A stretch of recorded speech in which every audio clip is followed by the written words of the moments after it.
Bonjour, bienvenue dans le podcast de facilitation. Facilitation, c'est mon entreprise. Je suis Emmanuelle Bautreau, sophrologue, psychologue du travail et auteure de livres de contes sophrologiques. Aujourd'hui, je voudrais aborder un sujet qui, pour moi, touche énormément de familles avec des enfants qui vont à l'école, des enfants, des ados, qui est l'école à la maison et le fait de réviser. Le fait surtout de pouvoir bien apprendre sans en fait s'épuiser, sans épuiser son cerveau. La crise sanitaire a montré que la présence physique à l'école n'était plus possible. Et donc, ça a mis en place ce qu'on appelle l'école à la maison. L'école à la maison, ou même en fait aller sur les bancs de l'école, du collège ou du lycée, c'est la même chose face à l'apprentissage. Car quand on apprend de nouvelles notions, nous faisons fonctionner notre cerveau. On appelle cela la charge cognitive. Par contre, la charge cognitive, c'est ce qui est en fait une surcharge de notre cerveau quand nous apprenons de nouvelles notions. Et en plus, si le stress se met aussi à s'inviter, ça peut faire des mélanges assez détonnants et plutôt difficiles à vivre. Alors je voudrais vous parler de la charge cognitive. Chaque fois que nous devons emmagasiner de nouvelles connaissances ou comprendre un cours, nous sommes soumis à cette charge cognitive, qui puise beaucoup d'énergie et de ressources mentales.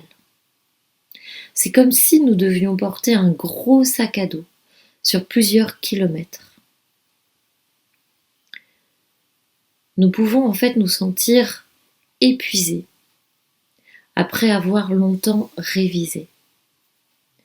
La charge cognitive est liée en fait à 3 facteurs. La difficulté de la matière étudiée. Si par exemple nous sommes un étudiant qui débute en anglais, il sera compliqué pour nous d'apprendre par cœur les verbes irréguliers. Par contre, si nous sommes déjà en terminale, nous avons juste besoin de les relire pour nous les remettre en mémoire. Il y a aussi un autre facteur. Les outils que nous avons à notre disposition pour apprendre. Par exemple, la tectonique des plaques. Cette tectonique des plaques, elle est plus simple à visualiser sur une carte du monde avec des flèches que sous la forme d'un long texte sans illustration. Donc il peut y avoir des formes d'apprentissage, des manières d'apprendre. Alors là, ça peut être d'une manière un petit peu plus visuelle pour faciliter les apprentissages. La charge cognitive est liée ensuite à un autre facteur. L'effort que nous fournissons pour apprendre. Plus nous mobilisons notre énergie pour apprendre, plus nous sommes fatigués. C'est logique. Mais ce n'est pas tout. Nous savons aussi que l'apprentissage est plus facile quand nous sommes motivés et que nous ressentons des émotions positives. Nous avons déjà certainement fait cette expérience en retenant facilement une leçon avec un professeur qui faisait des blagues pendant son cours ou qui était juste passionnant et passionné par ce qu'il avait envie de nous transmettre.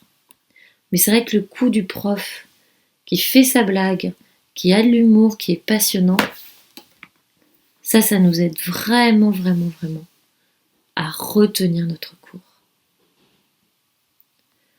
Comment soulager cette charge et rester en forme quand nous révisons? Il y a plusieurs astuces. La première, c'est de bien organiser les supports de cours et délimiter les détails qui n'ont pas d'importance. Par exemple, nous pouvons regrouper toutes les sources, les textes, les liens, les illustrations, dans un seul document bien rangé pour chaque thème. Ensuite, repérer les titres, les mots-clés et les informations essentielles pour concentrer l'apprentissage et éviter de se disperser est une bonne solution. Si nous faisons nous-mêmes le tri dans l'ensemble des informations que nous avons à notre disposition, nous pouvons apprendre plus facilement. Et la charge cognitive se régulera d'elle-même. Si nous observons aussi que nous sommes plus à l'aise avec des documents vidéo qu'avec des pages de texte, nous pouvons rechercher de notre côté d'autres supports pédagogiques, peut-être plus confortables pour nous. Peut-être chercher une vidéo YouTube sur des chapitres d'histoire sur lesquels nous bloquons, juste pour comprendre. Et nous pourrons trouver à coup sûr des émissions de qualité. En résumé, nous pouvons créer de meilleures conditions pour apprendre ou réviser grâce à une meilleure organisation de nos cours, un ciblage des informations essentielles, une recherche de la méthode qui nous convient le mieux pour apprendre. Et aussi après avoir bien travaillé, surtout ne pas oublier de se récompenser et de faire une vraie pause pour laisser notre cerveau se reposer. Et là, c'est essentiel.